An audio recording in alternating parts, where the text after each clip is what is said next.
धर्मशाला और डलहौजी हिमाचल प्रदेश की दो ऐसी खूबसूरत जगह जहां हर साल लाखों टूरिस्ट घूमने के लिए आते हैं।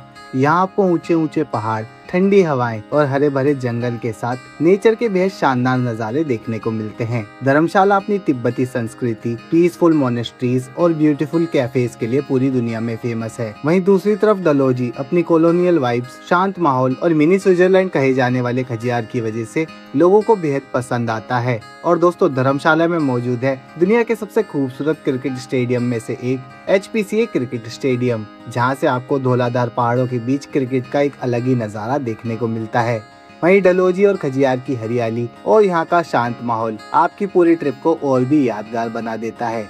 एंड दोस्तों, आज की इस वीडियो में हम बात करेंगे धर्मशाला और डलहौजी ट्रिप के बारे में। इस वीडियो में हम आपको इस ट्रिप से जुड़ी सभी तरह की इन्फॉर्मेशन डिटेल में देने की कोशिश करेंगे, जैसे कि आप यहाँ पर कैसे आएं, कहाँ स्टे करें, कितने बजट में स्टे करें, फूड फैसिलिटीज क्या रहेंगी, एंड आप डे बाय डे कैसे और कहाँ पर घूमने के लिए जा सकते हैं। साथ ही साथ दोस्तों, हम आपको ये भी बताएंगे कि धर्मशाला और डलहौजी आने का बेस्ट टाइम कौन सा रहेगा एंड इस पूरी ट्रिप को कंप्लीट करने में आपका कितना खर्चा आएगा। दोस्तों, इस वीडियो में हम आपको सभी information day by day itinerary के हिसाब से देंगे, इसलिए वीडियो को बिना स्किप किए एंड तक देखिएगा। चलिए दोस्तों, देर न करते हुए शुरू करते हैं। दोस्तों, हमारी धर्मशाला और डलहौजी की ट्रिप कुछ इस तरह से रहेगी, जो कि 2 नाइट्स एंड 3 डेज की रहेगी। पहले 2 दिन हम धर्मशाला और मैक्लोडगंज को कवर करेंगे और उसके बाद हम डे 3 में करेंगे डलहौजी के प्लेसेस को एक्सप्लोर। तो दोस्तों, धर्मशाला से ही हमारी ये ट्रिप स्टार्ट होगी। सबसे पहले हम बात करते हैं कि आप धर्मशाला तक कैसे पहुंच सकते हैं। धर्मशाला तक आप बस, ट्रेन या फ्लाइट के थ्रू पहुंच सकते हैं। अगर आप बस के थ्रू धर्मशाला तक आना चाहते हैं तो दिल्ली के कश्मीरी गेट से आपको धर्मशाला तक के लिए डायरेक्ट बस की सुविधा मिल जाती है। दिल्ली से धर्मशाला की दूरी लगभग 480 किलोमीटर की है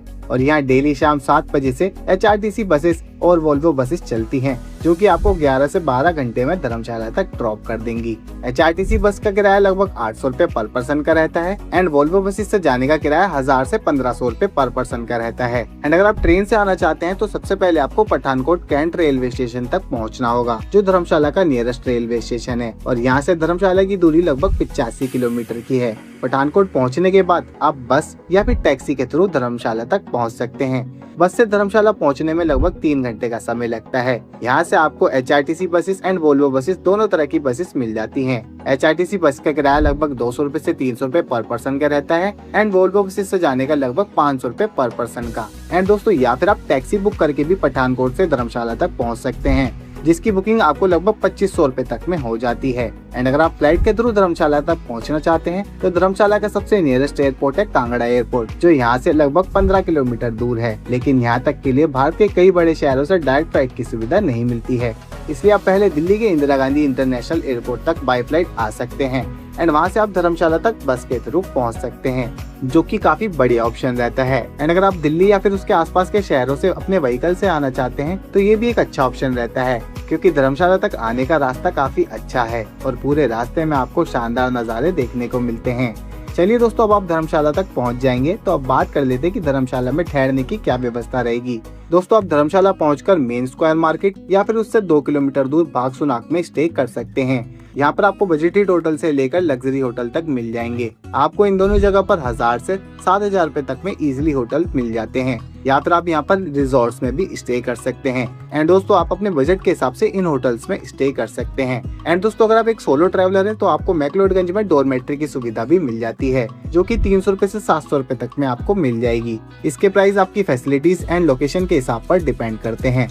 दोस्तों, मेन स्क्वायर मार्केट में होटल लेने से आपको सभी प्लेसेस पर घूमने में काफी आसानी रहती है, इसलिए आप मेन स्क्वायर मार्केट के आसपास में होटल में स्टे कर सकते हैं। चलिए दोस्तों, बात करते हैं कि धर्मशाला में खाने पीने की क्या व्यवस्था रहेगी। अगर खाने पीने की बात करें तो यहाँ पर आपको बिल्कुल भी प्रॉब्लम नहीं होगी, बिकॉज मैक्लोडगंज और धर्मशाला में आपको जगह जगह पर कैफे, ढाबे और रेस्टोरेंट आसानी से देखने को मिल जाते हैं। एंड यहाँ पर एक नॉर्मल थाली की कॉस्ट 250 रुपए से 300 रुपए तक की आती है। एंड इसके अलावा यहाँ पर मोमोज और तिब्बतन फूड भी काफी फेमस है, जिन्हें आप जरूर ट्राई कर सकते हैं। और दोस्तों, अगर आप चाहते हैं कि आपकी पूरी धर्मशाला और डलहौजी ट्रिप बिना किसी टेंशन के आराम से कंप्लीट हो जाए तो आप वे फॉर ट्रैवल्स के थ्रू अपना पैकेज बुक कर सकते हैं, जहाँ आपको होटल स्टे, साइट सीइंग और ट्रैवल जैसी कई चीजें साथ में मिल जाती हैं, जिससे कि आपकी ट्रिप काफी इजी और कंफर्टेबल हो जाती है। खासकर अगर आप अपनी फैमिली या फिर ग्रुप के साथ ट्रैवल कर रहे हैं तो ये ऑप्शन आपके लिए काफी कन्वीनियंट बन जाता है एंड आप अपने पैकेज को वे फॉर ट्रैवल से कांटेक्ट करके अपने हिसाब से कस्टमाइज भी करवा सकते हैं।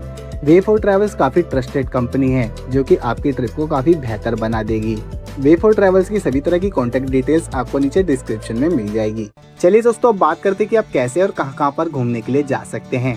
दोस्तों, आप डे 1 में सबसे पहले अपनी ट्रिप की शुरुआत बागसुनाग टेम्पल से कर सकते हैं, जो कि मेन स्क्वायर मार्केट से लगभग 2 किलोमीटर की दूरी पर है। अगर आप बागसुनाग के आसपास में ठहरे हैं तो आप वॉक करके बागसुनाग टेम्पल तक पहुंच सकते हैं। एंड अगर आप मेन स्क्वायर मार्केट में ठहरे हैं तो आप वहां से टैक्सी बुक करके या फिर स्कूटी रेंट पर लेकर बागसुनाग तक पहुंच सकते हैं। बागसुनाग टेम्पल भगवान शिव को समर्पित है। ये मंदिर भागसु विलेज में स्थित है और यहाँ का माहौल बेहद ही पीसफुल और पॉजिटिव है, जहाँ आते ही आपको एक अलग ही सुकून महसूस होता है।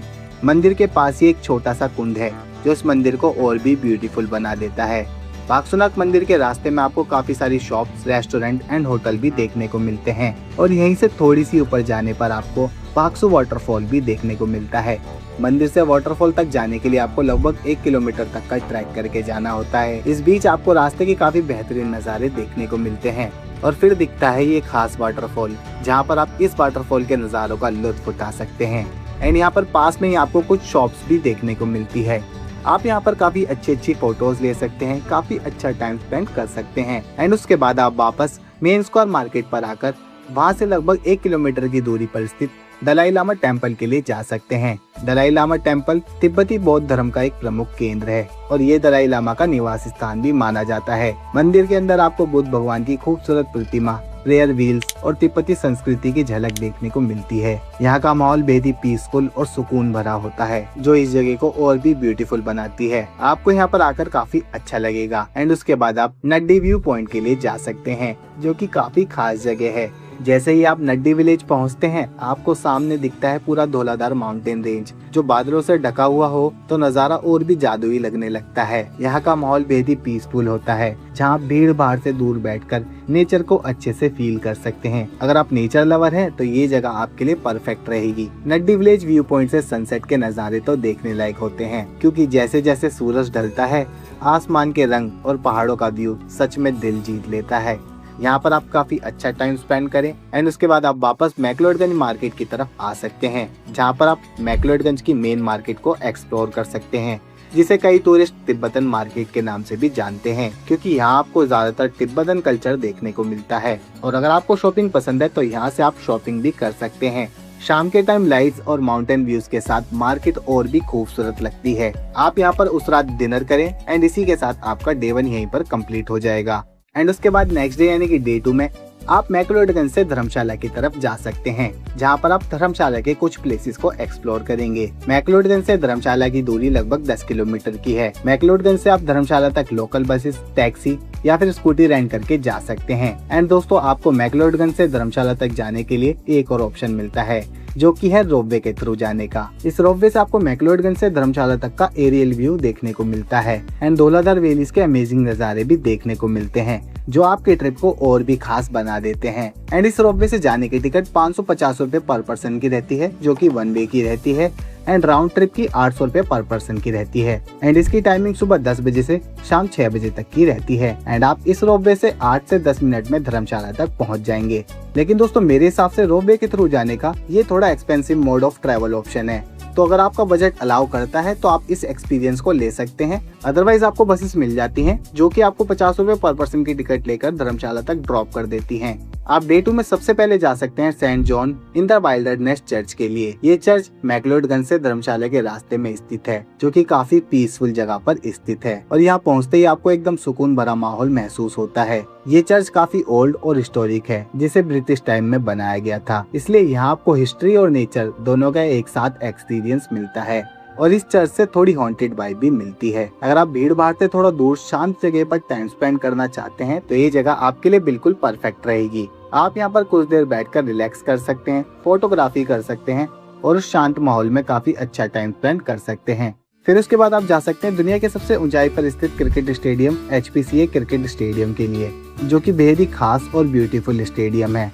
जिसकी खूबसूरती के चर्चे तो दुनिया भर में फेमस है। इस स्टेडियम की खास बात यह है कि इसे टूरिस्ट के लिए ओपन रखा गया है, जिससे कि कोई भी टूरिस्ट यहाँ पर आकर इस स्टेडियम की खूबसूरती को देख सकता है। इस स्टेडियम में जाने की टिकट 30 रुपए पर पर्सन की रहती है। एंड इसमें आप अगर आईपीएल के टाइम पर जा रहे हैं तो आप इसमें आईपीएल मैच का बेस्ट एक्सपीरियंस ले सकते हैं। अगर आप क्रिकेट लवर हैं तो ये जगह आपके लिए एकदम बेस्ट रहने वाली है।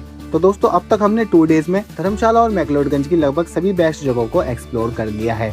अब यहाँ से आप जा सकते हैं डलहौजी के लिए। धर्मशाला से डलहौजी तक जाने के लिए आपको बस और टैक्सी दोनों की सुविधा मिल जाती है। अगर आप बस के थ्रू डलहौजी तक जाना चाहते हैं तो धर्मशाला बस स्टैंड से सुबह लगभग 8 बजे और दोपहर 12:30 बजे बस चलती है, जिनका किराया लगभग 350 रुपए से 400 रुपए पर पर्सन का रहता है। और धर्मशाला से डलहौजी पहुंचने में लगभग 5 से 6 घंटे का समय लगता है।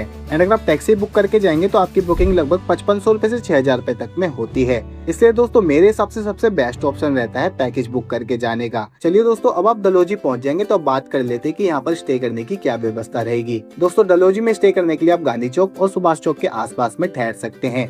यहाँ पर आपको बजटेड होटल से लेकर लग्जरी होटल तक और रिजॉर्ट्स इजीली मिल जाते हैं। यहाँ पर आपको होटल 800 रुपए से 5000 रुपए तक में मिल जाएंगे। अगर आप पीक सीजन में यहाँ पर आते हैं तो उस टाइम होटल के प्राइस थोड़े हाई मिल सकते हैं, इसलिए थोड़ा एक्स्ट्रा बजट जरूर लेकर चलें। एंड दोस्तों, अगर आप गांधी चौक या फिर सुभाष चौक के आसपास में स्टे करते हैं तो आपको घूमने में भी काफी आसानी रहती है। एंड आप यहाँ पर अपने बजट के हिसाब से इन होटल्स में स्टे कर सकते हैं। एंड अगर बात करें कि डलहौजी में खाने पीने की क्या व्यवस्था रहेगी, तो यहाँ पर आपको बिल्कुल भी टेंशन लेने की जरूरत नहीं है। आपको अपने होटल के आसपास में काफी सारे रेस्टोरेंट, कैफेज एंड ढाबे देखने को मिल जाते हैं, जहाँ पर आप अपने मील को एंजॉय कर सकते हैं। एंड यहाँ पर एक नॉर्मल थाली की कॉस्ट 250 रुपए से 300 रुपए तक की आती है। इसके अलावा मॉल रोड और गांधी चौक के आसपास में आपको कई सारे स्ट्रीट फूड स्टॉल्स भी देखने को मिल जाते हैं, जहाँ पर आप मोमोज, मैगी, कॉफी और कई लोकल स्नैक्स को ट्राई कर सकते हैं, जो कि आपकी ट्रिप को और भी खास बना देता है। एंड आप उस रात यहाँ पर डिनर कर सकते हैं। इसी के साथ आपका डे 2 भी यहीं पर कंप्लीट हो जाएगा।